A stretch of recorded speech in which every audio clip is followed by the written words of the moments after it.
초대교회 당시에 사도 바울만큼 교회를 마음에 품고 기도한 사람이 있었을까 하는 생각을 해보게 됩니다. 왜냐하면 사도 바울은 자신의 생명의 위협을 받아가면서 복음을 전했고 하나님 말씀을 가르쳐서 지도자들 세우고 교회를 세웠기 때문입니다. 그런데 이 정도로 자신의 피와 땀을 들여서 교회를 세웠다면 교회에 대해서 내가 이런 지분이 있지 않느냐라고 주장할 법도 한데 사도 바울이 정말 그랬나 하는 생각을 해봅니다. 그런데 이런 모습은 사실 오늘 우리가 살아가는 삶의 현장에서도 어렵지 않게 볼 수 있는 부분이기도 합니다. 물론 입으로는 하나님의 은혜라고 말합니다. 하나님의 은혜로 우리가 여기까지 와 있고 성장했다라고 말은 하는데 막상 뚜껑을 열어보면 우리 부모가 여기를 개척했고 또 내가 이 교회에 오래 다녔기 때문에 내가 주인 의식을 가지는 건 좋지만 주인 의식을 가지는 것을 넘어서서 이것이 우리 것이다라고 주장하는 사람들을 어렵지 않게 볼 수 있다는 겁니다. 물론 그 사람들도 입으로는 그렇게 말합니다. 내가 교회를 사랑하기 때문이라고. 그런데 그것이 정말 교회를 사랑하는 걸까요? 교회를 사랑하는 것이 아니라 이것은 탐욕으로부터 시작된 병적인 집착이라고 할 수 있는 겁니다. 예수님께서 말씀을 전하실 때에 예수님의 말씀을 가장 가로막았던 사람들이 어떤 사람이었습니까? 대표적인 사람들이 서기관, 바리새인들이었습니다. 마태복음 15장에 보면 제자들이 떡을 먹을 때 손을 씻지 않고 먹는 문제를 시비를 거는데 왜 당신들의 제자들은 장로의 전통을 따라서 손을 씻지 않고 먹느냐라고 그렇게 시비를 겁니다. 그때 예수님께서 이렇게 말합니다. 아니 너희들이 말하는 그 전통이 하나님의 말씀보다 앞설 수 있느냐라고 말씀하면서 조금 더 충격적인 말씀을 하시는데 마태복음 15장 12절에서 14절 말씀을 보면 이에 제자들이 나와 이르되 바리새인들이 이 말씀을 듣고 걸림이 된 줄 아시나이까? 예수께서 대답하여 이르시되 심은 것마다 내 하늘 아버지께서 심으시지 않은 것은 뽑힐 것이니 그냥 두라. 그들은 맹인이 되어 맹인을 인도하는 자로다. 만일 맹인이 맹인을 인도하면 둘이 다 구덩이에 빠지느니라 하시니라고 말씀을 하고 있습니다. 서기관과 바리새인들이 이 말씀을 듣고 상당히 충격을 받았을 거라고 생각이 듭니다. 왜냐하면 이 사람들은 우리는 선택된 사람들이고 다른 어떤 사람들보다 우리의 믿음이 정말 좋다라고 스스로 그렇게 믿었던 사람들이었기 때문입니다. 그런데 지금 예수님이 뭐라고 말씀하시느냐 하면 너희가 하나님의 말씀보다 장로들의 전통, 자기들이 하나님 말씀을 더 잘 지키려고 했던 그 마음은 알겠는데 하나님의 말씀을 듣고 순종하기보다는 자기들 나름대로의 규칙과 규정을 만들어 놓고 그것을 하나님 말씀보다 더 우선시했다는 것을 예수님 지적하시는 것이죠. 그런데 예수님 조금 전에 읽었던 말씀에 보면 뭐라고 말씀하십니까? 그 사람들을 향해서 하나님께서 너희를 심지 않으셨다는 겁니다. 그리고 뽑으시겠다고 말씀합니다. 당연히 우리는 구원받을 백성이라고 생각하는 이 사람들에게 너희는 하나님께서 심지도 않았고 하나님께서 뽑으실 거다라고 얘기하니 충격을 받지 않을 수가 없는 거죠. 그러니까 바리새인들 서기관들이 예수님을 죽이려고 한 그 모습이 여기에서도 볼 수 있게 되는 것입니다. 그런데 오늘날도 조금 전에 말씀드린 것처럼 이 교회는 내 거야 라고 생각하는 그런 생각을 하고 있다면 그것은 바리새인들과 서기관과 같은 똑같은 생각을 하고 있는 사람들이라고 하는 것입니다. 에베소서 말씀을 한 번이라도 읽어봤다면 오늘 이 시대를 살아가는 사람들이 그렇게 말할 수 있을까 싶은 생각을 합니다. 히브리서 6장 4절부터 6절에는 이런 말씀을 하고 있습니다. 한 번 빚을 받고 하나님의 은사를 맛보고 성령에 참여한 바 되고 하나님의 선한 말씀과 내세의 능력을 맛보고도 타락한 자들은 다시 새롭게 하여 회개하게 할 수 없나니 이는 그들이 하나님의 아들을 다시 십자가에 못 박아 드러내놓고 욕되게 함이라 라고 말씀하고 있습니다. 그런데 사도 바울은 앞에 말씀드린 것처럼 자신의 생명을 다해 교회를 세웠는데 그 교회들을 향해서 내가 지분이 있으니 이런 식으로 말한 적이 없다는 것입니다. 심지어는 사도 바울은 뭐라고 고백을 하느냐 하면 디모데전서 1장 15절 말씀에 mit보다 모든 사람이 받을 만한 이 말이요 그리스도 예수께서 죄인을 구원하시려고 세상에 임하셨다 하였도다. 죄인 중에 내가 괴수니라 라고 말씀합니다. 죄인 중에 괴수라고 하는 이 말은 어떤 뜻이냐면 죄인들을 줄 세운다면 내가 가장 첫 번째 서 있을 사람이다 라고 말하는 것입니다. 바로 이런 날을 예수님께서 이 땅에 오셔서 십자가에 못 박혀 죽으시고 부활하시고 그것으로 끝내는 것이 아니라 나를 영원한 하나님의 나라로 부활시켜서 인도하실 것이라는 약속의 말씀을 주셨다는 것입니다. 그러니 자신이 생명의 위협을 받는 그런 상황에서 복음을 전했다 할지라도 내가 세웠다고 하는 교회를 내 주장을 하면서 내 소유가 있다라고 말할 수 없다는 것입니다. 전적인 하나님의 은혜라고 하는 것을 사도 바울은 에베소서뿐만 아니라 다른 여러 서신에서 말하고 있는데 특별히 에베소서 2장 8절부터 10절 말씀에 보면 너희는 그 은혜에 의하여 믿음으로 말미암아 구원을 받았으니 이것은 너희에게서 난 것이 아니요 하나님의 선물이라. 행위에서 난 것이 아니니 이는 누구든지 자랑하지 못하게 함이라. 우리는 그가 만드신 바라 그리스도 예수 안에서 선한 일을 위하여 지으심을 받았나니 자니 이 일은 하나님이 전에 예비하사 우리로 그 가운데서 행하게 하려 하심이라. 내가 구원받은 것은 전적인 하나님의 은혜지 내가 무슨 대가를 지불하고 구원받은 것이 아니라고 분명히 고백하고 있는 겁니다. 오늘 이 자리에 우리가 하나님 앞에 예배하러 모였는데 여기 있는 모든 사람들이 사실 이 고백을 하고 있지 않습니까? 전적인 하나님의 은혜라고. 우리가 이렇게 고백하지 않는다면 교회로 모일 필요가 없는 것이죠. 그런데 초대교회 때부터 이 사실을 부인하고 그 교회가 자기의 것이라고 주장하는 사람들이 지금까지도 있다는 것입니다. 자신의 탐욕을 쫓아 자신의 주장을 하면서 거짓 복음을 전하는 사람들이 있어 왔다는 것입니다. 그래서 사도 바울이 에베소서를 통해서 이 교회가 삼위 하나님이 어떻게 세운 교회이고 또 교회로 부름받은 사람들은 어떤 삶을 살아가야 하는지를 에베소서 말씀을 통해서 분명히 말씀해 주고 있다는 것입니다. 그래서 우리가 봤지만 에베소서 1장에서는 우리가 받은 이 구원은 우연히 어쩌다가 생긴 구원이 아니고 성부 하나님, 성자 예수님, 성령 하나님께서 연합함으로 우리 가운데 구원을 허락해 주신 것이다. 그 대가를 예수님이 지불하시고 성령 하나님께서 우리를 인치셔서 하나님의 백성으로 살아가게 하신다라고 하는 것을 말씀하고 있는 거죠. 그런데 어떤 사람들은 은혜를 원수로 갚는 사람들이 있죠. 개구리가 올챙이적 생각을 못하는 사람들이 있는 것처럼 우리가 하나님을 알아갈 때에 예수님이 말씀한 것처럼 마태복음 10장 16절에 보라 내가 너희를 보냄이 양을 이리 가운데 보낸 같도다. 그러므로 너희는 뱀같이 지혜롭고 비둘기같이 순결하라고 말씀하는 것처럼 우리가 세상 살아갈 때 이와 같은 지혜의 하늘로부터 오는, 그래서 골로새서 말씀해 보면 위의 것을 찾으라. 또 야고보서의 말씀해 보면 지혜를 구하라. 그것은 다 하나님의 말씀을 말하는데 그러면 하나님께서 말씀을 주시겠다고 말씀하시죠. 우리가 이 세상 살아갈 때에 하나님의 말씀의 실력이 없으면 이런 사람들 속에 섞여 살면서 우리도 그 사람들을 닮아가게 되어 있다는 것입니다. 그래서 우리가 살아가는 삶의 현장에서 교제하는 사람들이 어떤 사람이냐가 참 중요합니다.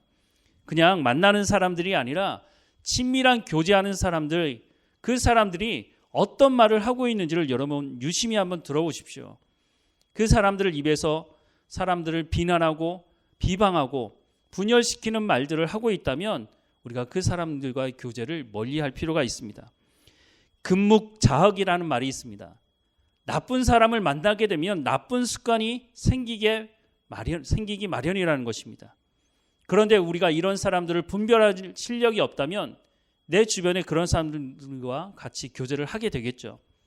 그래서 하나님의 말씀의 실력이 있어야 이런 사람들이 어떤 사람인지 우리가 분별해낼 수가 있다는 것입니다. 에베소서 1장 3절에서 6절 말씀에 보면 하나님이 우리를 부르신 목적에 대해서 말씀을 이렇게 하고 있습니다. 우리 같이 한번 읽어보겠습니다. 3절에서 6절까지 말씀. 찬송하리로다. 하나님 곧 우리 주 예수 그리스도의 아버지께서 그리스도 안에서 하늘에 속한 모든 신령한 복을 우리에게 주시되 곧 창세 전에 그리스도 안에서 우리를 택하사 우리로 사랑 안에서 그 앞에 거룩하고 흠이 없게 하시려고 그 기쁘신 뜻대로 우리를 예정하사 예수 그리스도로 말미암아 자기의 아들들이 되게 하셨으니 이는 그가 사랑하시는 자 안에서 우리에게 거저 주시는 바 그 은혜의 영광을 찬송하게 하려는 것이다. 아멘. 하나님이 우리를 부르신 목적이 뭐라고요? 거룩하고 흠이 없는 하나님의 백성이 되게 해서 하나님을 찬양하게 하시기 위해서 우리를 부르셨다고 말씀하고 있습니다. 그러면 우리가 어떻게 거룩하고 흠이 없는 백성으로 하나님께 찬양하며 예배하며 하나님의 마음을 기쁘게 할 수 있는 예배를 드릴 수 있을까요? 성령이 이 일을 도우시는 분이다라고 말씀을 하고 있는 거죠. 이 말씀은 이미 말씀드렸지만 구약 성경 에스겔서를 통해 하나님께서 이미 약속하신 것이죠. 에스겔서 36장 26절에서 27절 말씀을 우리 같이 읽어보겠습니다. 또 새 영을 너희 속에 두고 새 마음을 너희에게 주되 너희 육신에서 굳은 마음을 제거하고 부드러운 마음을 줄 것이며 또 내 영을 너희 속에 두어 너희로 내 율례를 행하게 하리니 너희가 내 규례를 지켜 행할지라. 아멘. 다시 한번 제가 읽어볼게요. 또 새 영을 너희 속에 두고 새 마음을 너희에게 주되 너희 육신에서 굳은 마음을 제거하고 부드러운 마음을 줄 것이며 또 내 영을 너희 속에 두어 너희로 내 율례를 행하게 하리니. 누가 행한다고? 누가 행하게 하신다고요? 새 영. 그게 누구죠? 성령님이시죠. 너희가 내 규례를 지켜 행할지라 라고 말씀합니다. 이 약속의 말씀을 예수님께서 받아서 예수님이 뭐라고 말씀하십니까? 내가 가면 보혜사 성령이 오실 것인데 그 성령이 구약 에스겔서에 말씀하시고 약속하신 것처럼 너희를 진리 가운데로 인도하실 것이다. 그리고 그 진리의 말씀을 깨달아 알게 하시고 너희의 삶에서 하나님 말씀을 듣고 순종하는 삶을 살게 하실 것이다 라고 말씀하셨죠. 이 말씀을 사도 바울이 받아서 에베소서 말씀을 기록하면서 1장 후반부에 그래서 성령을 달라고, 약속하신 성령을 달라고 기도하는 것입니다. 에베소서 1장 15절부터 19절 말씀 우리 같이 읽어보겠습니다. 이로 말미암아 주 예수 안에서 너희 믿음과 모든 성도를 향한 사랑을 나도 듣고 내가 기도할 때에 기억하여 하며 너희로 말미암아 감사하기를 그치지 아니하고 우리 주 예수 그리스도의 하나님 영광의 아버지께서 지혜와 계시의 영을 너희에게 주사 하나님을 알게 하시고 너희 마음의 눈을 밝히사 그의 부르심의 소망이 무엇이며 성도 안에서 그 기업의 영광의 풍성함이 무엇이며 그의 힘의 위력으로 역사하심을 따라 믿는 우리에게 베푸신 능력의 지극히 크심이 어떠한 것을 너희로 알게 하시기를 구하노라. 아멘. 교회에 부름받은 사람들, 그 사람들을 위해서 사도 바울이 기도하는 내용을 여기에 기록하고 있습니다. 이 말은 우리가 반드시 교회를 위해서 기도할 때 이 기도를 해야 한다는 것입니다. 다시 한번 보면 15절부터 17절 말씀, 이로 말미암아 주 예수 안에서 너희의 믿음과 모든 성도를 향한 사랑을 나도 듣고 내가 기도할 때에 기억하며 너희로 말미암아 감사하기를 그치지 아니하고 우리 주 예수 그리스도의 하나님 영광의 아버지께서 지혜와 계시의 영을 너희에게 주사 하나님을 알게 하시고, 지혜와 계시의 영은 성령님을 말합니다. 그 성령이 너희에게 임하면 어떤 일이 일어난다고요? 하나님을 알게 되는 일이 일어난다는 것입니다. 예수님이 말씀하신 그대로 성령이 오시면 너희를 진리 가운데로 인도하신다고. 더 나아가서는 에스겔서의 하나님의 약속의 말씀, 성령이 너희에게 임하면 하나님의 말씀으로 너희의 마음이 부드럽게 되고 하나님 말씀을 따라 순종하며 살아갈 수 있게 하시겠다고 하는 그 약속의 말씀을 사도 바울도 받아서 교회를 향해서 편지를 쓰면서 기도하고 있는 것입니다. 18절 19절을 보면 너희 마음의 눈을 밝히사 그의 부르심의 소망이 무엇이며 성도 안에서 그 기업의 영광의 풍성함이 무엇이며 그의 힘의 위력으로 역사하심을 따라 믿는 우리에게 베푸신 능력의 지극히 크심이 어떠한 것을 너희로 알게 하시기를 구하노라라고 말씀합니다. 성령이 임하면 하나님을 알게 되는데, 하나님을 알게 되면 어떤 일이 일어난다고요?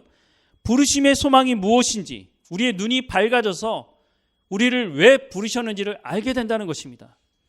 거기서 그치지 않고 기업의 영광의 풍성함을 알게 되고 하나님의 역사를 통해서 우리에게 베푸신 능력이 지극히 크다는 것을 알게 된다는 것입니다. 왜냐하면 하나님의 말씀 안에 모든 문제를 해결할 수 있는 열쇠가 있기 때문입니다. 하나님의 말씀 안에 우리가 어떤 삶을 살아가야 되는지 길을 제시하고 있기 때문입니다. 요즘 청소년들, 청년들에게 꿈이 뭐냐고 물어보면 제 꿈은 뭡니다, 이렇게 정확하게 얘기하는 친구들 만나기가 쉽지 않습니다. 한 번은 이런 조사를 했다고 합니다. 초등학생부터 고등학생 때까지 학생들에게 10억 원이 생긴다면 범죄하고 감옥에 갔다 올 수 있느냐. 그런데 정말 충격적인 결과가 나왔죠. 초등학생 중에 17%가, 중학생은 39%, 고등학생은 54%가 내가 10억이 생긴다면 감옥 갔다 오겠다고 그렇게 응답을 했다는 겁니다. 이 아이들이 왜 그렇게 고백을 했을까요? 우리가 살아가는 이 시대가 돈이 최고라고 가르치는 사회이기 때문입니다. 대부분의 사람들이 수단과 방법을 가리지 않고 성공하고 출세하려고 합니다. 왜 그러죠? 돈 때문이죠. 꿈이 무엇이냐? 공통점이 있는데 잘 먹고 잘 살기 위해서 더 많은 돈을 벌 수 있는 길이라면 내가 그것을 하겠다는 것입니다. 그런데 생각해 보면 세상은 늘 그래 왔습니다. 그러지 않은 적이 없죠. 아담과 하와가 타락한 이후로부터 세상은 여전히 자기의 탐욕을 채우기 위해서 심지어는 전쟁도 일으키고, 또 물론 지금 이 시대에도 사실은 이런 인간의 탐욕 때문에 전쟁이 일어나는 것 아닙니까? 그러면 성경은 우리에게 어떻게 삶을 살아가라고 말씀하고 있을까요? 우리 마태복음 6장 19절에서 34절 말씀, 좀 긴데요, 우리가 천천히 성경은 우리에게 어떻게 살아가라고 말씀하는지를 좀 우리가 드리려고 합니다. 19절부터 34절까지 우리 천천히 읽어보겠습니다. 너희를 위하여 보물을 땅에 쌓아두지 말라. 거기는 종과 동록이 행하며 도둑이 구멍을 뚫고 도둑질하느니라. 오직 너희를 위하여 보물을 하늘에 쌓아두라. 거기는 좀이나 동록이 해하지 못하며 도둑이 구멍을 뚫지도 못하고 도둑질도 못하느니라. 내 보물이 있는 그곳에는 내 마음도 있느니라. 눈은 몸의 등불이니 그러므로 내 눈이 성하면 온몸이 밝을 것이요 눈이 나쁘면 온몸이 어두울 것이니 그러므로 내게 있는 빛이 어두우면 그 어두움이 얼마나 더하겠느냐. 한 사람이 두 주인을 섬기지 못할 것이니 혹 이를 미워하고 저를 사랑하거나 혹 이를 중히 여기고 저를 경히 여김이라. 너희가 하나님과 재물을 겸하여 섬기지 못하느니라. 그러므로 내가 너희에게 이르노니 목숨을 위하여 무엇을 먹을까, 무엇을 마실까, 몸을 위하여 무엇을 입을까 염려하지 말라. 목숨이 음식보다 중하지 아니하며 몸이 의복보다 중하지 아니하냐. 공중의 새를 보라. 심지도 않고 거두지도 않고 창고에 모아들이지도 아니하되 너희 하늘 아버지께서 기르시나니 너희는 이것들보다 귀하지 아니하냐. 너희 중에 누가 염려함으로 그 키를 한 자라도 더할 수 있겠느냐. 또 너희가 어찌 의복을 위하여 염려하느냐. 들의 백합화가 어떻게 자라는가 생각하여 보라. 수고도 아니하고 길쌈도 아니하느니라. 그러나 내가 너희에게 말하노니 솔로몬의 모든 영광으로도 입은 것이 이 꽃 하나만 갖지 못하였느니라. 오늘 있다가 내일 아궁이에 던져지는 들풀도 하나님이 이렇게 입히시거든 하물며 너희일까 보냐. 믿음이 작은 자들아. 그러므로 염려하여 이르기를 무엇을 먹을까, 무엇을 마실까, 무엇을 입을까 하지 말라. 이는 다 이방인들이 구하는 것이라.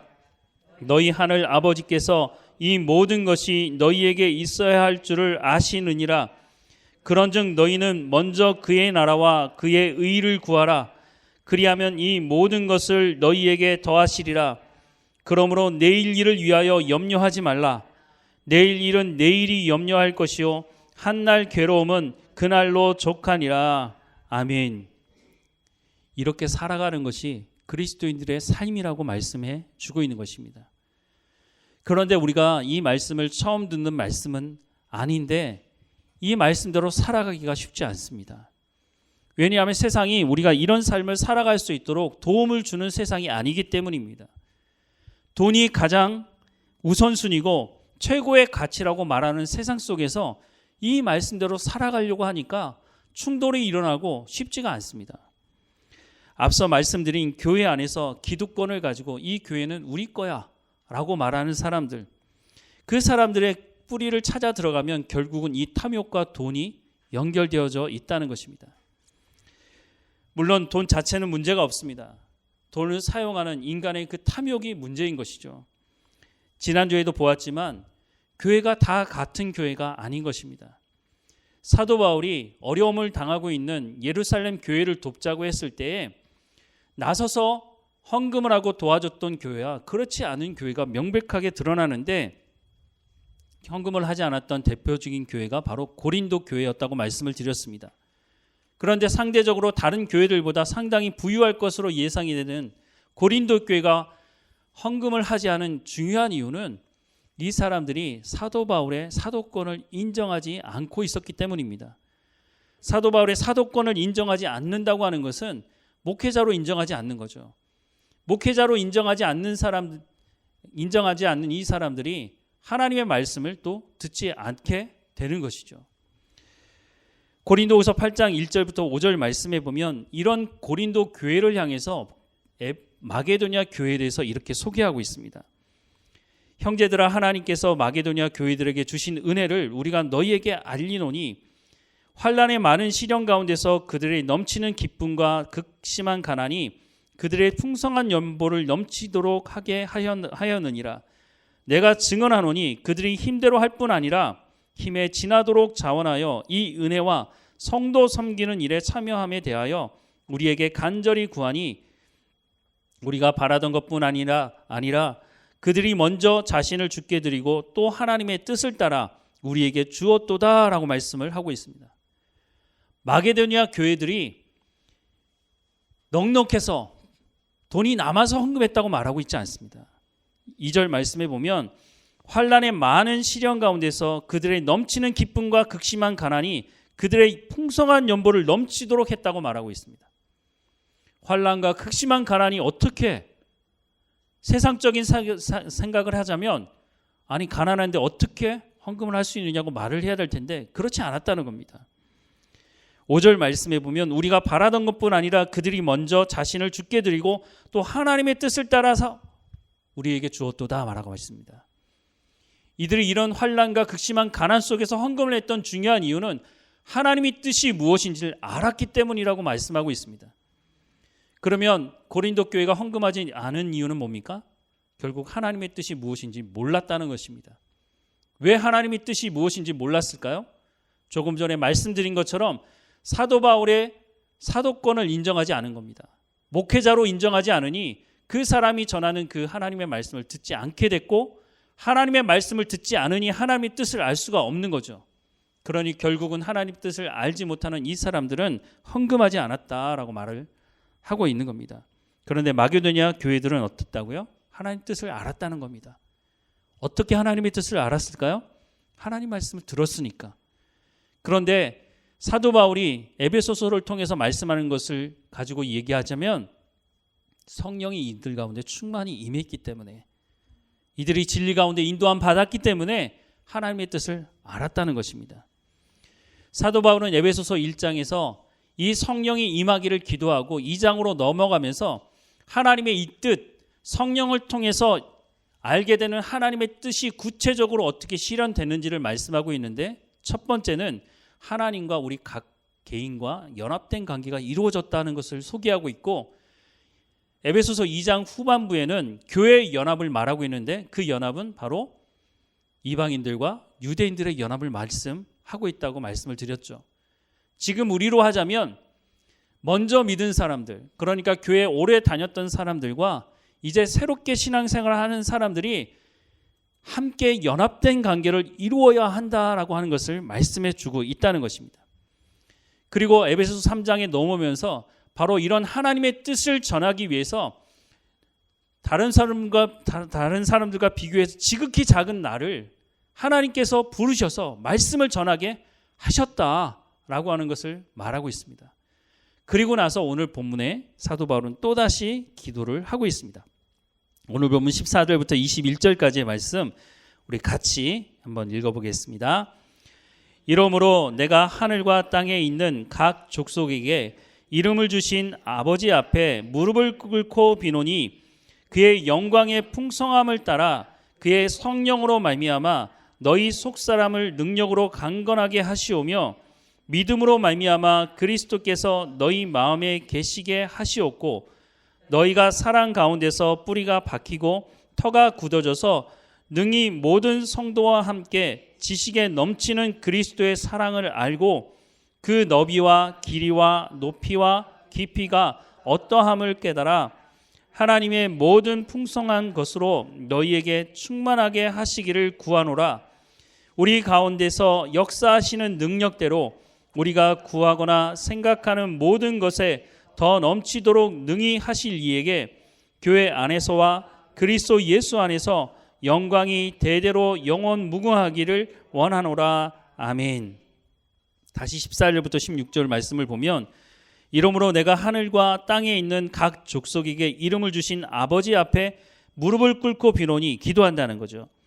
그의 영광의 풍성함을 따라 그의 성령으로 말미암아 속사람을 능력으로 강건하게 하시오며. 어디서 들어본 말씀 아닌가요? 우리가 오늘도 읽었는데요. 에베소서 1장 16절부터 17절 말씀을 보면 내가 기도할 때에 기억하며 너희로 말미암아 감사하기를 그치지 아니하고 우리 주 예수 그리스도의 하나님 영광의 아버지께서 지혜와 계시의 영을 너희에게 주사 하나님을 알게 하시고. 그러니까 에베소서 1장에서 성령이 임하기를 기도했는데 그 기도를 에베소서 3장에 와서 더 구체적으로 지금 기도하고 있는 것입니다. 에베소서가 6장밖에 되지 않습니다. 길지도 않은데 비슷한 기도를 왜 두 번이나 반복하고 있을까요? 이 기도의 내용이 너무너무 중요하다는 것입니다. 물론 똑같은 말을 쓰고 있지는 않습니다. 1장에 비해서 3장에서는 더 구체적인 내용을 기도하고 있는데 궁극적으로 말하고 있는 것은 성령이 임해서 너희가 하나님이 누구이신지를 알기를 원한다는 겁니다. 그 하나님의 뜻이 무엇이냐? 너희가 교회 안에서 연합하는 것이고 하나님과 너희 각 사람이 연합하는 것이다 라고 하는 것을 말해주고 있는 겁니다. 오늘 교회가 기도할 제목들이 많죠. 복된 말씀 교회만 하더라도 우리가 더 안정적인 교회 장소를 구해서 예배할 수 있도록 하나님께 기도해야죠. 그리고 우리가 처음 시작하는 것이니 재정적으로도 안전할 수 있도록 하나님 허락해달라고, 또 우리 각 가정과 사업의 현장과 우리의 자녀들을 위해서 기도해야죠. 기도할 제목들이 참 많습니다. 그런데 사도 바울이 에베소 교회를 향해서 기도하라고 말하고 있는 내용을 들어보면 현실적이고 경제적인 문제들 왜 그때는 없었겠습니까? 사람 사는 게 다 똑같은데. 그런데 에베소 교회를 향해서 내가 너희를 향해서 기도한다라고 얘기할 때 제가 조금 전에 말씀드렸던 그런 기도의 제목들보다 성령이 임하기를 너희를 위해서 기도한다. 그 성령을 통해서 하나님이 어떤 분이신지를 알기 기도한다라고 말하고 있습니다. 오늘 본문 17절부터 21절 말씀을 더 보면 믿음으로 말미암아 그리스도께서 너희 마음에 계시게 하시옵고 너희가 사랑 가운데서 뿌리가 박히고 터가 굳어져서 능히 모든 성도와 함께 지식에 넘치는 그리스도의 사랑을 알고, 하나님의 사랑을 더 깊이 알기 원한다고 말합니다. 그런데 그 사랑이 그 너비와 길이와 높이와 깊이가 어떠함을 깨달아 하나님의 모든 충만하신 것으로 너희에게 충만하게 하시기를 구하노라. 우리 가운데 역사하시는 능력대로 우리가 구하거나 생각하는 모든 것에 더 넘치도록 능히 하실 이에게 교회 안에서와 그리스도 예수 안에서 영광이 대대로 영원 무궁하기를 원하노라. 아멘. 사도 바울이 에베소서 1장에서 기도했던 그 내용에 대해서 더 구체적으로 기도하고 있습니다. 너무너무 이 기도가 중요하다는 겁니다. 그런데 에베소서 1장부터 3장 이 끝에까지 사도 바울이 지금 계속 반복해서 말하고 싶어하는 것이 있습니다. 그게 무엇인지 아시겠습니까? 너희가 성령의 충만함을 받아 하나님을 알기 원한다는 겁니다. 그래야 하나님의 뜻을 알 수 있고 우리의 삶의 현장에서 하나님의 말씀대로 순종하며 살아갈 수가 있다고 하는 것을 말하고 있는 것입니다. 그래서 이 짧은 서신을 쓰면서 2번이나 반복하면서 반드시 내가 너희를 위해서 기도하는 이 기도의 제목을 가지고 너희가 기도해야 한다라고 하는 것을 말해주고 있는 겁니다. 교회는 하나님의 말씀 위에서 세워져야 한다는 것입니다. 교회는 이렇게 세워져 가야 한다고 말씀해 주고 있는 것입니다. 앞서 말씀을 드렸지만 사람들이 왜 교회를 이것은 내 거야 라고 하는 잘못된 생각을 하게 될까요? 하나님 말씀을 듣지 않기 때문입니다. 그러니까 자기의 생각을 가지고 바리새인과 서기관들이 왜 예수님을 대적하며 예수님의 모든 말씀을 트집 잡았습니까? 자신들도 하나님을 믿는다고 말하지만 그 사람들이 믿는 하나님은 성경에서 말씀하는 하나님이 아니고 자신들이 믿고 싶어하는 하나님을 만들어 놨기 때문에 우상 숭배를 한 것입니다. 그러니까 예수님께서 하나님께서 심지 않은 사람들이라고 말한 것입니다. 그리고 하나님께서 뽑으시겠다고 말씀하고 있는 것입니다. 호세아서 4장 1절부터 2절 말씀해 보면 이스라엘 백성들이 왜 망했는지를 말씀하고 있습니다. 이스라엘 자손들아 여호와의 말씀을 들으라. 여호와께서 이 땅 주민과 논쟁하시나니 이 땅에는 진실도 없고 인애도 없고 하나님을 아는 지식도 없고 오직 저주와 속임과 살인과 도둑질과 간음뿐이요 포악하여 피가 피를 뒤이음이라 라고 말씀합니다. 이스라엘 백성들은 언약 백성들 아닙니까? 그런데 호세아 선지자를 통해서 하나님 뭐라고 말씀합니까? 이 백성들이 망하게 되었다는 겁니다. 그리고 그 말씀하신 대로 이스라엘 백성들은 하나님을 아는 지식이 없어서 나라가 정말로 망했죠. 남유다도 마찬가지였습니다. 호세아 선지자가 북이스라엘의 말씀을 전하는 선지자였지만 이사야 선지자는 남유다의 말씀을 전했던 선지자인데 그 말씀에도 보면 이 백성이 지식이 없어서 세상 지식 정보가 아니라 하나님을 아는 지식이 없어서 망하게 되었다고 말씀하고 있습니다. 그런데 왜 하나님을 아는 지식이 없습니까? 하나님 말씀을 듣지 않았기 때문입니다. 초대교회도 마찬가지고 오늘 우리가 살아가는 이 시대도 마찬가지입니다. 하나님의 말씀을 듣지 않으면 사람들이 모였다고 해서 그것을 교회라고 할 수가 없다는 것입니다. 교회로 모였다고 한다면 하나님의 말씀을 듣고 하나님 말씀을 듣고 순종하는, 그래서 우리의 마음이 우리의 생각이 새로워져서 하나님의 말씀, 하나님의 뜻을 알고 살아가는 삶이 있어야 그것을 교회라고 할 수 있는 것입니다. 그래서 교회를 향해서 편지를 쓰면서 사도 바울이 성령이 임하기를 내가 기도한다. 그 성령이 너희로 하나님의 말씀 가운데로 인도하고 하나님이 누구이신지를 알게 하고 하나님의 뜻이 무엇인지, 하나님의 사랑의 그 깊이와 높이와 그 넓이와 그 모든 것을 알 수 있도록 하기를 내가 지금도 기도하고 있다. 그러니 너희도 그렇게 기도하라는 거죠. 마태복음 6장 33절에 보면 그런즉 너희는 먼저 그의 나라와 그의 의를 구하라. 그리하면 이 모든 것을 너희에게 더하시리라 라고 말씀을 하고 있습니다. 우리가 하나님의 뜻을 알게 되면 우리의 기도가 바뀌게 되어 있습니다. 내가 지금 어떤 기도를 하고 있는지 한번 여러 번 적어보십시오. 하나님이 뭐라고 약속하십니까? 먼저 그의 나라와 그의 의를 구하며 살아가라는 겁니다. 기도하라는 겁니다. 그냥 기도만 하라는 게 아니라 이 말씀은 그렇게 살라는 것입니다. 하나님의 나라와 하나님의 의를 구한다는 것, 그것은 내 삶의 현장에서 하나님의 말씀을 듣고 순종하는 것을 말하는 것입니다. 그러면 뭐라고 약속하고 있죠? 이 모든 것을 너희에게 더하신다고 말씀하고 있습니다. 그러면 우리의 기도가 바뀌어야죠. 어떻게 기도해야 되겠습니까? 예수님이 말씀하신 이 모든 것을 너희에게 더하시리라고 말씀하는 더하시겠다는 그것을 가지고 기도하고 있습니까? 아니면 먼저 하나님의 나라와 하나님의 의를 이루어가는 삶을 살아갈 수 있도록 인도해달라고, 이 삶을 살아가기 위해서는 하나님 말씀을 알아야 되니까, 하나님의 말씀을 알기 위해서는 성령의 충만함이 필요하니까 사도 바울이 기도했던 것처럼 하나님 내 가운데 성령의 충만함을 허락해 주십시오. 그리고 나를 진리 가운데로 인도해 주시고 하나님의 말씀, 하나님의 뜻을 이해할 수 있도록, 알 수 있도록 허락해 주셔서 내 삶의 현장에서 하나님의 의와 하나님의 나라를 이루어갈 수 있도록 인도해 달라고. 그러면 약속이 뭐가 돼 있다고요? 이 모든 것을 너희에게 더하실 것이라고 말씀하고 있는 겁니다. 사랑하는 여러분, 지금 우리는 교회를 위해서 무엇을 기도하고 있습니까? 얼마나 빠르게 가느냐가 중요한 것이 아닙니다. 우리가 가는 방향이 바른 방향이냐가 중요한 것입니다. 느리게 가도 괜찮습니다. 하지만 방향이 잘못됐다면 아무리 느리게 가도 아무리 빨리 가도 잘못된 곳에 도착하게 되면 이곳이 아닌 겁이에요? 이렇게 얘기하면 어떻게 되는 겁니까?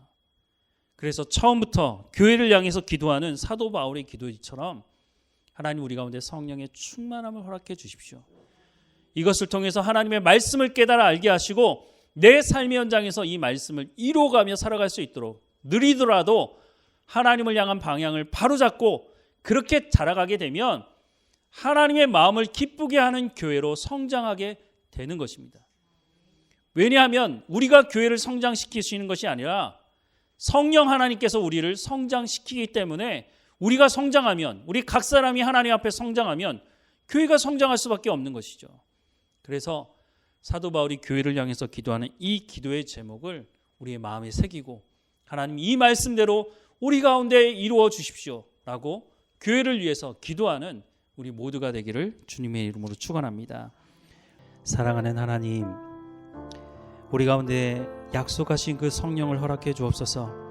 날마다 성령의 충만함으로 우리를 진리 가운데로 인도해 주시고 하나님의 말씀을 깨달아 알게 하시며 하나님의 뜻이 무엇인지 분별할 수 있도록 은혜를 허락해 주옵소서. 그래서 우리 가운데 있는 고난을 극복할 수 있는 힘이 하나님으로부터 오게 하시고 하나님 우리가 살아가는 삶의 현장에서 하나님의 나라와 하나님의 의를 구하는 삶을 살아갈 수 있도록 인도해 주옵소서.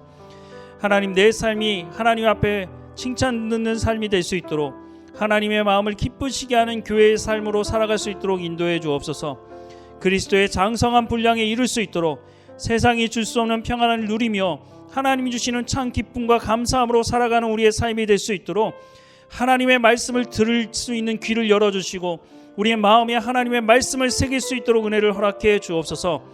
하나님이 이 한 주일 동안 살아갈 동안 하나님과 동행하게 하셔서 하나님께서 말씀하시는 교회로 자라가게 하시고 하나님께서 원하시는 삶을 살아갈 수 있도록 인도해 주옵소서. 세상 사는 것이 만만치 않습니다. 쉽게 넘어지고 하나님 좌절하게 되지만 하나님의 부르심의 소망이 무엇인지도 깨달아 알게 하시고 하나님과 동행하는 삶을 살아가고 뒤를 돌아볼 때마다 하나님께서 우리를 여기까지 인도하셨다고 고백하며 감사하는 우리의 삶이 될 수 있도록 은혜를 허락해 주옵소서.